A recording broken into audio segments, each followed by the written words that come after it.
you. It's WNYC. Coming up in just a moment here on All Things Considered, or rather on WNYC, it's Marketplace. On the show tonight, Texas and California have two of the biggest state economies, but each state has two very different approaches to energy, which can make a big difference at the pump. We're going to hear how the two states are handling this historic energy supply crunch coming up on Marketplace. We'll be back with All Things Considered at 7. It is just about 6:30. WNYC supporters include the Schomburg Center for Research in Black Culture, celebrating 100 years of collecting and preserving Black history and culture.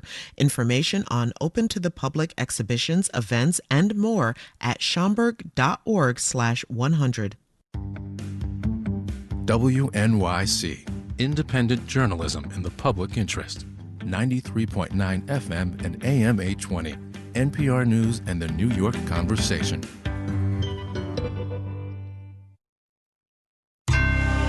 Marketplace is supported by Intuit QuickBooks, integrating payroll, time tracking, human resources, and more in one connected system. More at quickbooks.com/workforce. Well, here's where we are. A check on the nuts and bolts of this economy. Oil and gas, because the news. And bicycles in Los Angeles. From American Public Media, this is Marketplace. Marketplace is supported by Solidigm, offering solid-state storage solutions optimized for AI with higher capacities, greater speed, and energy efficiency. Solidigm, AI data infrastructure built on a solid foundation. Learn more at storageforai.com. And by Revenued, providing working capital for businesses whose cash flow is holding them back. Revenued approves businesses based on revenue, not credit, and funds can be approved and available in just one day. Visit getrevenued.com. And by Odoo.com, offering integrated programs for sales, customer relationship management, inventory, and other business operations, designed to work together as a customizable software suite. Odoo, all your business on one platform. In Los Angeles, I'm Kai Rizdal. It is Tuesday today, the 26th of May. Good as it always is to have you along, everybody. The big economic data of the week comes Thursday, the Personal Consumption Expenditures Price Index, courtesy of the Commerce Department. The Federal Reserve's preferred measure of inflation, as you know, unless and until Chair Warsh decides otherwise. The 12 regional Federal Reserve banks put out reports too, which today comes from the Chicago Fed with its National Activity Index. National activity, it seems, is mixed. Manufacturing looks not bad. Personal consumption, though, not great. Marketplace's Justin Ho gets us going with what the heck the Chicago Fed's National Activity Index is and how the heck to read it. The Chicago Fed's National Activity Index sums up a bunch of indicators covering different slices of the economy, including manufacturing activity, which picked up in April. That's not surprising to us. Nancy Vandenhouten is lead economist at Oxford Economics. She says there are a number of factors that are boosting manufacturing right now. One of them is last year's big tax and spending law. Another big factor is the AI build-out, which, has created demand for, lots of inputs such as computers and electronics. Manufacturing is also being propped up by businesses boosting their inventory levels. Vandenhouten says a lot of businesses' inventories are too low right now. If inventories get too low, you're going to see some increases in manufacturing output to restore inventories on the part of businesses. On the negative side of the ledger, the Chicago Index also found that consumer spending has been slowing down. Menzi Chen is an economics professor at the University of Wisconsin. He says consumer spending had been boosted by last year's tax cuts, but then consumers got slapped by the side effects of the Mideast war. So higher gasoline prices for sure, sort of the uncertainty associated with the war. What that's done is that it's offset what we would have gotten from the tax cuts. The Chicago Fed Index also found that employment slowed in April. Peter Orazum at the University of Iowa says that's not necessarily a bad sign yet, considering that the labor market overall is in pretty good shape. Put another way, there's plenty of consumer demand to justify the number of jobs that are currently in the U.S. economy. But that also means the health of the labor market depends on consumer demand. So signals that the consumer demand might be weakening is a little bit concerning. Especially since consumer demand has been keeping the U.S. economy strong over the last couple of years. I'm Justin Ho for Marketplace. Wall Street on this Tuesday that feels like a Monday. Stop me if you've heard this one before. Tech stocks, baby. We'll have the details when we do the numbers.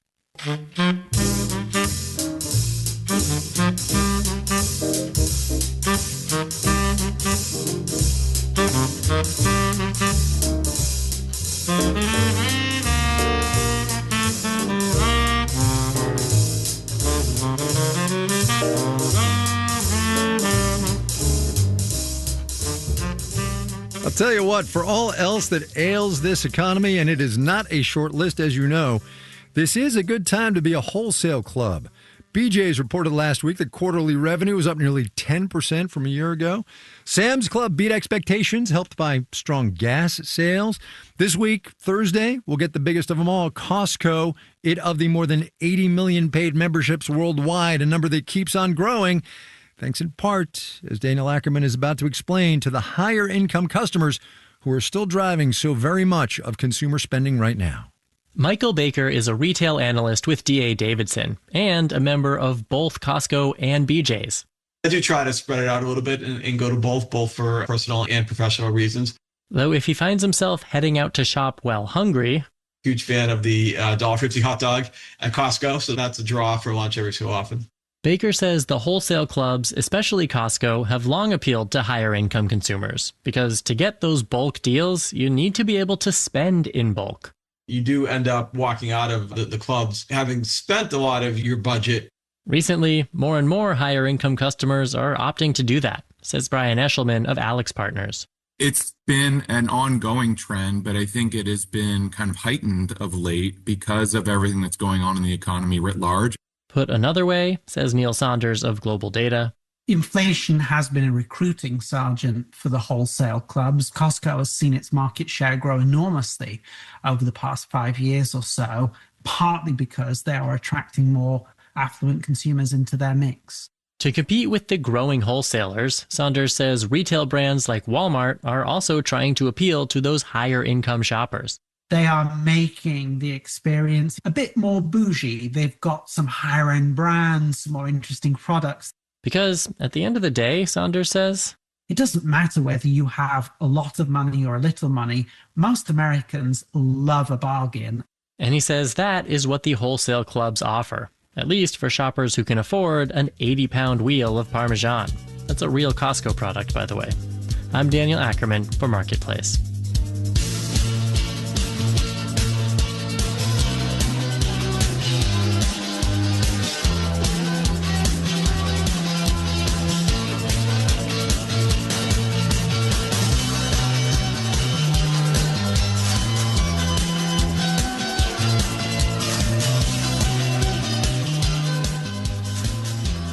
There's plain old inflation, too much money chasing too few goods. You're all familiar with that, I'll assume.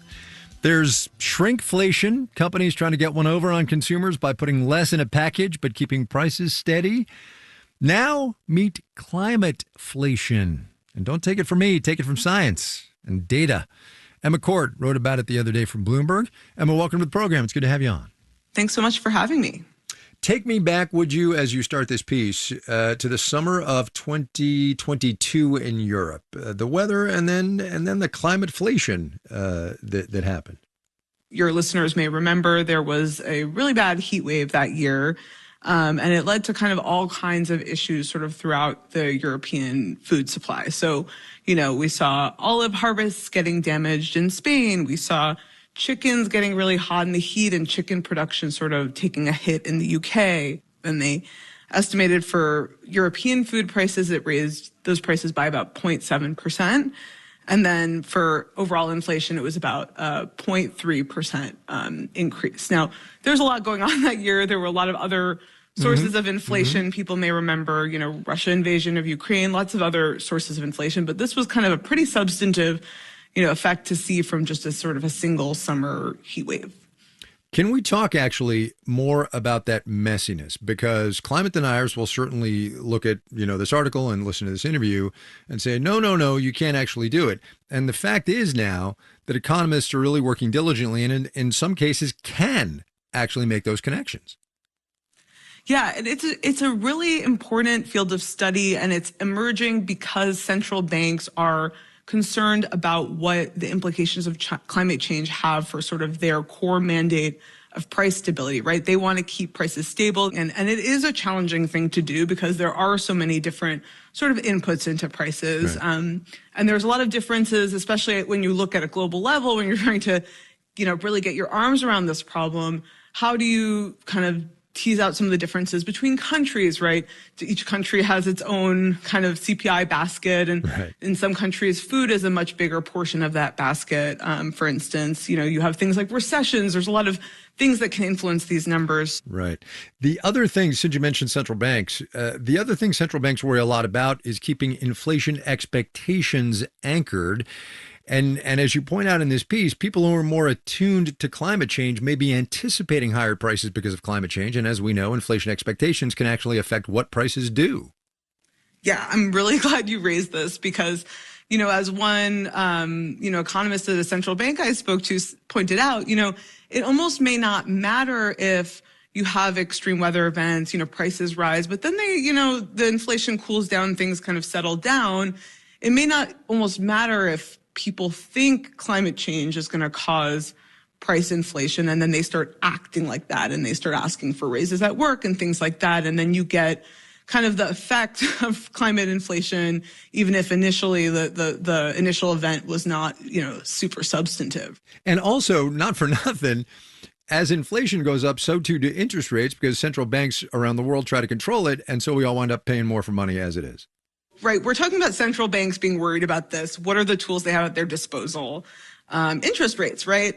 Yep. And when you start raising interest rates as a tool, then do start harming the economic activity as well. If the economy is suffering already, you don't want to add on top of that and make things worse. So there are some limits to what central banks may even be able to do with their existing tools.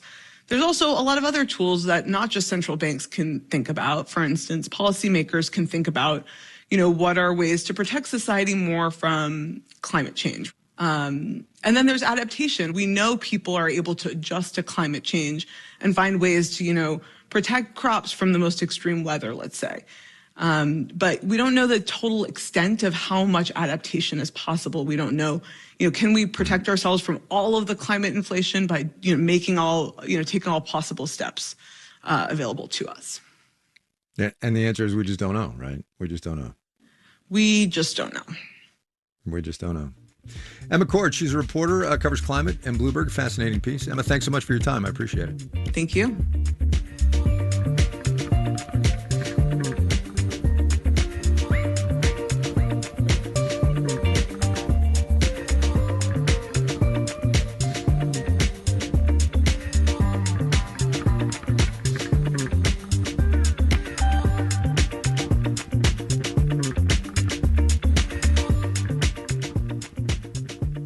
California and Texas are 1-2 on the list of the biggest state economies, and there really the similarities end. One need not digress, I think. Energy is our focus today, though. In California, refineries are closing after years of slowing investment and tougher regulations and state goals for decarbonization. In Texas, meanwhile, oil and gas are stronger than ever. Marketplace's Elizabeth Trovall does the compare and contrast during this historic energy shock. I'm in blue coveralls touring Chevron's refinery in Pasadena, Texas. Facility manager Alan Phillips points to a massive gray box and silverish tower. Well, we got a large furnace here. He's showing me the heart of this refinery, the crude unit. You can definitely hear steam. What steam does, we inject it to help separate the molecules out more cleanly. Here, crude oil from West Texas is heated to 600 degrees and sent into a tower that looks like a rocket ship. This tower is about 20 stories high. Inside that tower, as crude oil is heated, fuels rise to different heights. Lower down, there's diesel. Towards the top is gasoline. Jet fuel is about 2/3 of the way up the tower. You can see the line that comes out and wraps around. Okay, so that tube that looks like a water slide coming off the tower, jet fuel, or what will become... Something close to jet fuel at this point. It still needs to be further refined. That jet fuel will help planes take off in cities like Atlanta and Philadelphia. And the gasoline made here will be used to fuel cars, like Debnil Chowdhury's Blue Tacoma. Chowdhury, an analyst at S&P Global Energy, is filling up at a gas station about 25 miles west of the Pasadena refinery. The average retail price in Texas right now is $4 a gallon for regular. In California, it's $6.15, quite a bit higher. He explains why fuel costs and refining looks different here in Texas compared to California. For one, California uses its own special gasoline. They aren't allowed to use as much butane because of smog requirements. They have to blend in more expensive components and use specialized refineries. And California has much higher taxes on gas. And another reason fuel costs more. Now, with the shutdown of 2 of the major refineries in California, they're more dependent on imports. Those imports come from Asia, places that rely heavily on crude from the Strait of Hormuz. And so the distance is greater, so the logistical cost is also more expensive, right? Texas, the gasoline at this station probably came from 15 to 20 miles east of here at a refinery. But not all Californians are paying more to fuel their vehicles. I asked Matthew Zaragoza-Watkins, an economist with UC Davis, to record his most recent visit to the charging station. Today, I'm filling up for free, actually. He's an EV driver, and he bought the car with a deal for free charging for life. Even so, if he had paid 34 cents a kilowatt hour to charge, it would have cost him... equivalent to about $2.25 a gallon. Much cheaper than gasoline. California is a leader in EV adoption, but the state's regulatory policies and decarbonization goals and other constraints have contributed to refinery shutdowns and higher fuel costs. Zaragoza-Watkins and I talked more about these trade-offs on a video call. It's not a great time. And I don't think it'll be a better time in the future. He says in the next 10 to 15 years, after many more Californians switch over to EVs, a smaller market is going to be one that's sort of more sensitive to price spikes and potentially more volatile. He says people still driving gasoline-fueled vehicles will be more exposed. Research would suggest that most likely those are going to be the people who are least able to afford the transition. While pain at the pump could get worse in California and Texas, abundant crude oil, fossil fuel-friendly policies, and the strength of the state's refining industry are keeping prices more affordable. In Houston, I'm Elizabeth Tropal for Marketplace.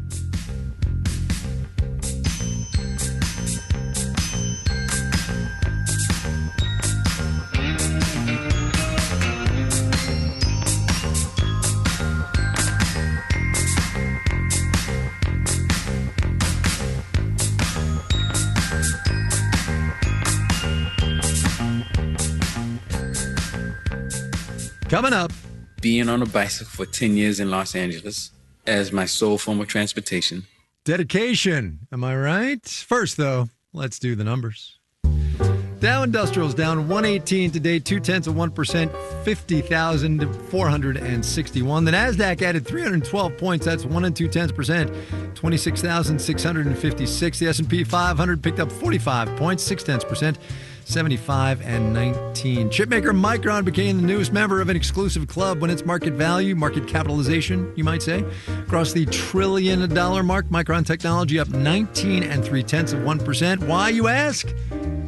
AI, come on. NVIDIA, which joined the $1 trillion club in 2023, gave up 0.2%. AMD, not yet in the club, but closer. AMD up 7 8/10% today. Dan Ackerman reported on wholesale clubs for us. Investors saw things a bit differently than a lot of that reporting did. BJ's Wholesale Club Holdings, that's a mouthful, lost 2%. Walmart dipped about 1 4/10%. Bonds up. Yield on the 10-year T-note down 4.49%. You're listening to Marketplace. The Numbers is supported by Odoo.com, your entire business on one platform. Marketplace is supported by Raymond James, wealth management, banking, and capital markets solutions inspired by people. That's the power of personal. Disclosures at raymondjames.com. And by JLL, a commercial real estate firm using data and AI to transform how clients find, manage, and invest in properties around the world. JLL.com. JLL, see a brighter way.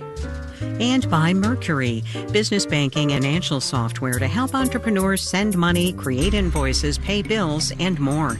Mercury is not a bank. Learn more at Mercury.com. Mercury, radically different banking.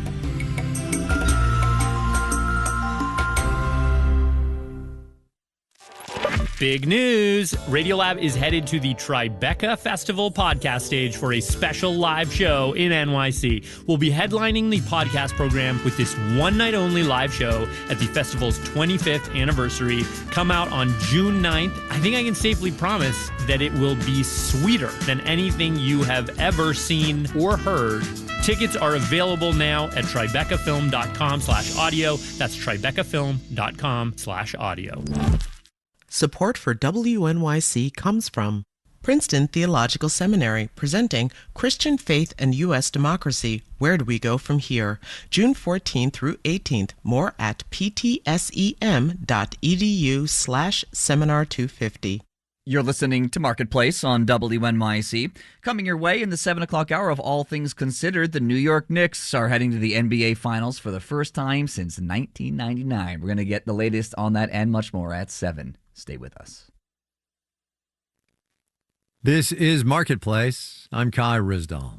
Here's one from the, that's interesting, file. Shein, the fastest of fast fashion companies, is going to buy Everlane, which for a decade or more has been kind of a feel-good fashion brand.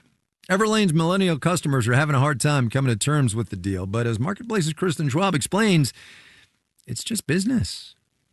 The Everlane side of this deal, it's pretty easy to explain. The brand's popularity has been declining, and Sucharita Kadali, a retail analyst at Forrester, says it needed cash. They must have been really desperate to sell. They must have been shopping themselves around, and this may have been the best offer they received. The deal is reported to be worth $100 million.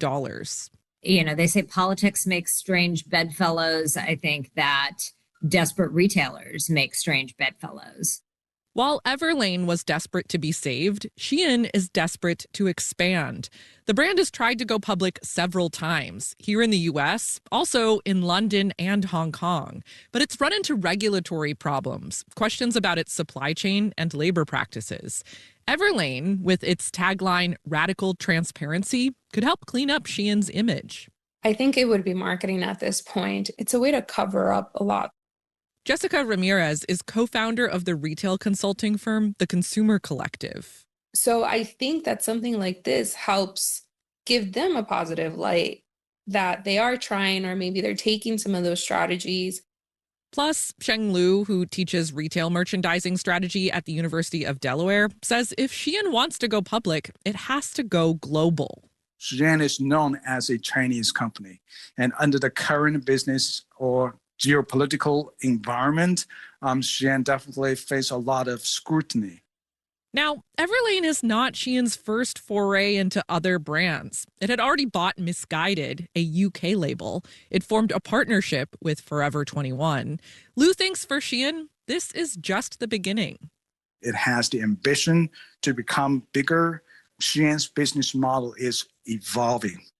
Evolving from a single fast fashion website into a portfolio of brands. I'm Kristen Schwab for Marketplace.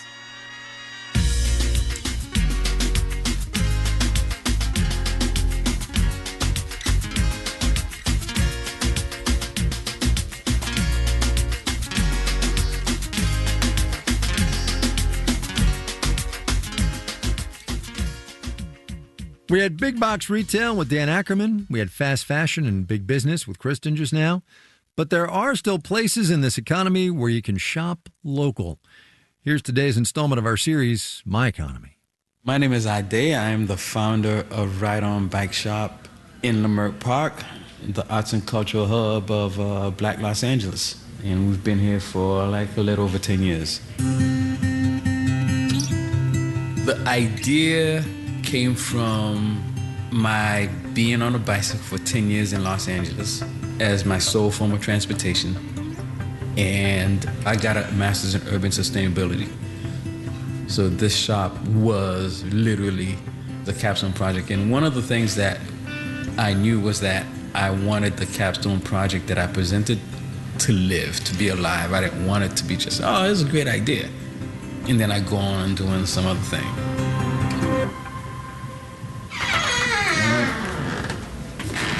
Back here is where the magic happens. This is where we do the repairs. Okay, I just need some air, man. I'm not getting the coach that I need. My tires are like dragging. There's one that I like. This is it.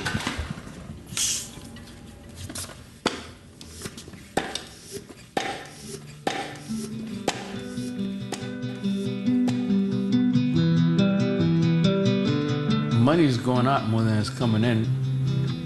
Fortunately for us, one, I don't know how to like give up. You know, like when I first started, I didn't have a job, or I'm couch surfing, and Uber had a program where you could rent a car for $200 a week. I did that for a very long time in order to make sure the rent was paid. That was not easy at all. COVID was devastating. Couldn't get bikes, right? Shipping had stopped.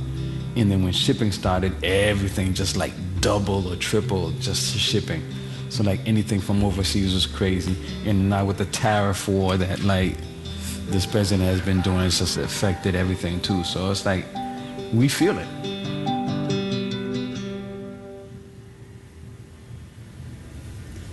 We applied for a grant and we got it. So we're doing a bike library program. Participants, they get a bike, they get a helmet, they get a lock, and they get training on how to ride safely in the streets. That's helped sustain the shop. When we first started the program, we had a member that didn't have a job, was looking for work, and was trying to get a job at LAX. Getting to LAX without a vehicle is no easy task. He got in the program, got an e-bike, was able to go to LAX on the bike for the interview, got the job, and was able to go to work and home because he had a bicycle. That is why we're here. That's a good story, huh? Ade Neff, the founder of Ride On Bike Shop. He's in Leimert Park here in Los Angeles.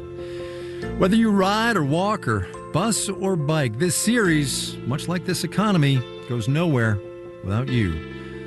So let us know what's happening. Would you? Marketplace.org/myeconomy.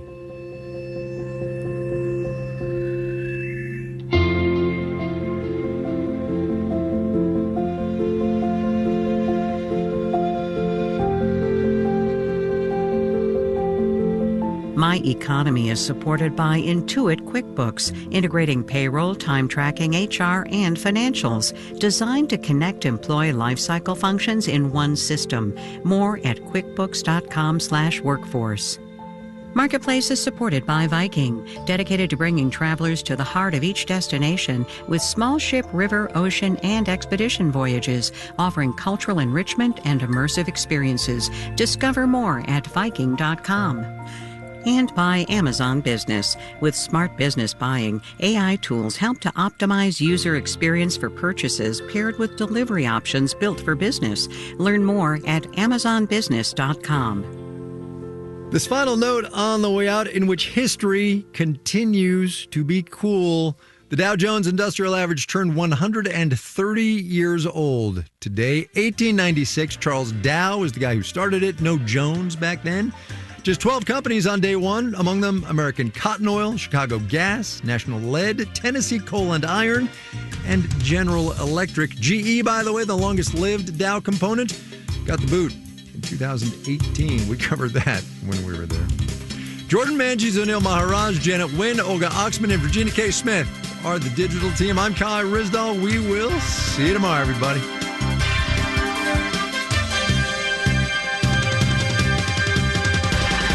This is APM. WNYC is a